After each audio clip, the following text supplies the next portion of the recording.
Hello welcome to Sally kitchen. ഇന്ന് ഞാനൊരു easy ആയിട്ടുള്ളൊരു സ്നാക്ക് ആയിട്ടാണ് കാണിക്കുന്നത്. ഇത് കാണാൻ പഴംപൊരിയുടെ ഒക്കെ ലുക്ക് ഉണ്ട്, പക്ഷേ ഇതൊരു സ്പൈസി സ്നാക്കാണ്. മുട്ട കൊണ്ട് ചെയ്യുന്നതാണ് കേട്ടോ. വീട്ടിലുള്ള ചേരുവകൾ മാത്രമേ ഉള്ളൂ. അപ്പോൾ എങ്ങനെയാണ് ഇത് റെഡിയാക്കി എടുക്കാൻ നോക്കാം. ചാനൽ സബ്സ്ക്രൈബ് ചെയ്യാത്തവരാണെങ്കിൽ ഒന്ന് സബ്സ്ക്രൈബ് ചെയ്തിട്ട് സപ്പോർട്ട് ചെയ്യണം. വീഡിയോ ഇഷ്ടപ്പെടുകയാണെങ്കിൽ ലൈക്ക് ചെയ്യാനും അതുപോലെ ഷെയർ ചെയ്യാനും മറക്കരുത്. അപ്പോൾ ആദ്യം ഒരു ബൗളിലേക്ക് 3 മുട്ട ഇട്ട് കൊടുത്തിട്ടുണ്ട്. ഇതിലേക്ക് ആവശ്യത്തിനുള്ള ഉപ്പ് ചേർത്ത് കൊടുക്കണം. പിന്നെ 1 ടീസ്പൂൺ കുരുമുളക് പൊടി ചേർത്ത് കൊടുക്കുക. എന്നിട്ടൊന്ന് മിക്സ് ചെയ്തെടുക്കുന്നുണ്ട്. നമ്മൾ ആദ്യം ഓംലെറ്റാണ് റെഡിയാക്കി എടുക്കുന്നത്.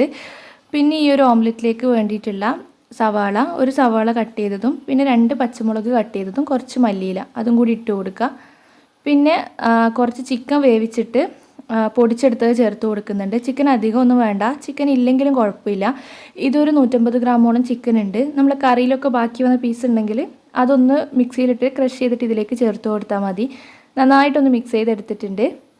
പിന്നെ ഓംലെറ്റ് റെഡിയാക്കാൻ വേണ്ടിയിട്ട് ഒരു ഫ്രൈ പാൻ ചൂടാക്കാൻ വെക്കുക. അതിലേക്ക് 1 ടീസ്പൂണോളം വെളിച്ചെണ്ണ ഒഴിച്ചു കൊടുക്കുന്നുണ്ട്. വെളിച്ചെണ്ണ ആയിരിക്കും കുറച്ചും കൂടി ടേസ്റ്റ് ഉണ്ടാവുക. എന്നിട്ട് അതിലേക്ക് നമ്മൾ മിക്സ് ചെയ്ത് വെച്ച ആ ഒരു മുട്ടയുടെ കൂട്ടങ്ങ് ചേർത്ത് കൊടുക്കുക. എന്നിട്ട് ഇതുപോലെ കുക്കായി തുടങ്ങുന്നുണ്ട്. സാധാരണ നമ്മൾ ഓംലെറ്റ് പരത്തിയെടുക്കുന്ന പോലെ തന്നെ ഒന്ന് പരത്തിയെടുത്തതിന് ശേഷം നമുക്കിത് വേവിച്ചെടുക്കണം. അപ്പോൾ ഞാനിത് അടച്ച് വെച്ച് കൊടുക്കുകയാണ്. അടച്ച് വെച്ചിട്ടാണ് വേവിച്ചെടുക്കുന്നത്. ഒന്ന് കുക്കായി കഴിഞ്ഞ് കഴിഞ്ഞാൽ നമുക്കിത് മറിച്ചിട്ട് കൊടുക്കാം. എന്നിട്ട് മറ്റേ ഭാഗം പൊട്ടാതെ മറിച്ചിടാൻ ശ്രദ്ധിക്കണം. മറ്റേ ഭാഗം കുക്കാക്കി എടുക്കുക. മറിച്ചിടുന്ന സമയത്ത് നന്നായിട്ട് കുക്കായിട്ട് മറിച്ചിടാണെങ്കിൽ അങ്ങനെ പൊട്ടിപ്പോകുന്ന പ്രശ്നമൊന്നും ഉണ്ടാവില്ല. മറ്റേ ഭാഗം പെട്ടെന്ന് തന്നെ റെഡിയാവും. അപ്പോൾ നമ്മുടെ ഓംലെറ്റ് റെഡി ആയിട്ടുണ്ട്. ഒരു ഭാഗത്തേക്ക് മാറ്റി വെക്കുക.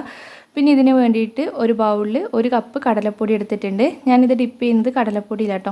എന്നിട്ട് ഇതിലേക്ക് 1 ടീസ്പൂൺ മുളക് പൊടി, ഒരു 1/2 ടീസ്പൂൺ കുരുമുളക് പൊടി, ഒരു 3/4 ടീസ്പൂണോളം മഞ്ഞൾപ്പൊടി, ആവശ്യത്തിനുള്ള ഉപ്പും കൂടി ചേർത്ത് കൊടുക്കുന്നുണ്ട്. പിന്നെ നമുക്ക് കുറച്ച് വെള്ളം ഒഴിച്ചിട്ട് ഇത് നല്ല കട്ടിയിലൊന്ന് മിക്സ് ചെയ്തെടുക്കണം. നമ്മുടെ ഓംലെറ്റ് ഇതിൽ ഡിപ്പ് ചെയ്തിട്ടാണ് എണ്ണയിലേക്ക് ഇട്ട് കൊടുക്കുക. അപ്പോൾ അത് കവർ ചെയ്യാൻ മാത്രമുള്ള ഒരു തിക്നെസ്സിൽ ഇത് നന്നായിട്ടൊന്ന് മിക്സ് ചെയ്തെടുക്കുക, കട്ടകളൊന്നും ഇല്ലാതെ. ഇത് റെഡി ആയിട്ടുണ്ട്. പിന്നെ നമ്മൾ റെഡിയാക്കി വെച്ച ഈ ഒരു ഓംലെറ്റ് ഉണ്ടല്ലോ, ഇത് കട്ട് ചെയ്തെടുക്കണം. ഇപ്പോൾ നിങ്ങൾക്ക് ഏത് രീതിയിലാണോ കട്ട് ചെയ്തെടുക്കേണ്ടത് ആ രീതിയിൽ കട്ട് ചെയ്തെടുക്കാം. ഞാനിപ്പോൾ പഴംപൊരിക്ക് പഴം കട്ട് ചെയ്യുന്നുണ്ടല്ലോ, ആ ഒരു ഇത് കൊടുത്തിട്ടാണ് കട്ട് ചെയ്തെടുക്കുന്നത്.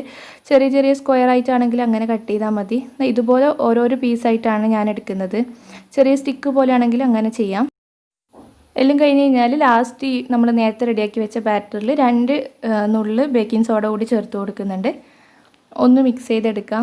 ഇത്രയേ ഉള്ളൂ. ഇനി നമുക്കിത് ഫ്രൈ ചെയ്തെടുക്കുകയേ വേണ്ടൂ. അപ്പോൾ അതിന് വേണ്ടിയിട്ട് ഒരു ചീനച്ചട്ടിയിൽ എണ്ണ ചൂടാക്കാൻ വെച്ചിട്ടുണ്ട്. ആവശ്യത്തിന് മുങ്ങിക്കിടക്കാൻ മാത്രം ഓയിൽ ഒഴിച്ച് കൊടുക്കാം. എന്നിട്ട് ഓരോ ഓംലെറ്റിൻ്റെ പീസ് എടുത്തിട്ട് ഇതുപോലെ കടലമാവിൽ ഡിപ്പ് ചെയ്യുക. കംപ്ലീറ്റ് നന്നായിട്ടൊന്ന് ഡിപ്പ് ചെയ്തതിന് ശേഷം എണ്ണയിലേക്ക് ഇട്ട് കൊടുക്കാം. ശരിക്കും നമ്മൾ പഴംപൊരിയൊക്കെ ചെയ്യുന്നത് പോലെ ചെയ്തെടുത്താൽ മതി. എല്ലാം അങ്ങനെ തന്നെ ചെയ്തെടുക്കാം. ഇതിലേക്ക് ആ ഒരു ചിക്കൻ ചേർത്തുകൊണ്ട് തന്നെ ഒരു സ്പെഷ്യൽ ടേസ്റ്റ് ഉണ്ടാവും. ഇതിപ്പോൾ ചിക്കൻ ചേർക്കാതെ നിങ്ങൾക്ക് പ്ലെയിനായിട്ട് മുട്ട മാത്രം വെച്ചിട്ട് സാധാ ഓംലെറ്റ് ആക്കിയിട്ട് ചെയ്യുകയാണെങ്കിൽ അങ്ങനെ ചെയ്താൽ മതി.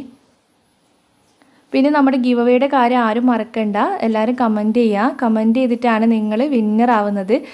10 ആൾക്ക് സമ്മാനം കൊടുക്കുന്നുണ്ട്. അതുകൊണ്ട് തന്നെ വിന്നാവാനുള്ള ചാൻസ് കൂടുതലാണ് കേട്ടോ. ഇതിനിടയിൽ ഞാനിത് തിരിച്ചു മറിച്ചൊക്കെ ഇട്ട് കൊടുക്കുന്നുണ്ട്. സാധാരണ നമ്മൾ പഴംപൊരി എടുക്കുന്ന പോലെ എടുത്താൽ മതി. കുക്കായി എന്ന് ഉറപ്പ് വരുത്തുക. എണ്ണയൊന്നും കുടിക്കുന്ന പ്രശ്നമൊന്നുമില്ല. ഈ ഒരു 2 എണ്ണം ഞാൻ എണ്ണയിൽ നിന്ന് മാറ്റാണ്. ഇതുപോലെ തന്നെ ബാക്കിയുള്ളതും ഫ്രൈ ചെയ്തെടുക്കുക. നമ്മൾ ചെറിയ ചെറിയ സ്റ്റിക്കായിട്ട് ചെയ്യുകയാണെങ്കിൽ അപ്പത്തിന് ക്വാണ്ടിറ്റി കുറച്ച് കൂടുതലായിരിക്കും. ഇതിപ്പം മുറിച്ച് കഴിഞ്ഞാൽ ഇതുപോലെ ഉണ്ടാവും. നല്ലൊരു സ്പെഷ്യൽ ടേസ്റ്റ് ആട്ടോ. നല്ലൊരു ബജി തന്നെയാണ്. വിരുന്നുകാർക്ക് വരെ സെർവ് ചെയ്യാൻ പറ്റുന്ന ഒരു അടിപൊളി ബജി. എന്തായാലും ട്രൈ ചെയ്തിട്ട് ഫീഡ്ബാക്ക് അറിയിക്കണം. അപ്പോൾ വീഡിയോ ഇഷ്ടപ്പെടുകയാണെങ്കിൽ ലൈക്ക് ചെയ്യാനും അതുപോലെ ഷെയർ ചെയ്യാനും ഒന്നും മറക്കരുത്. താങ്ക്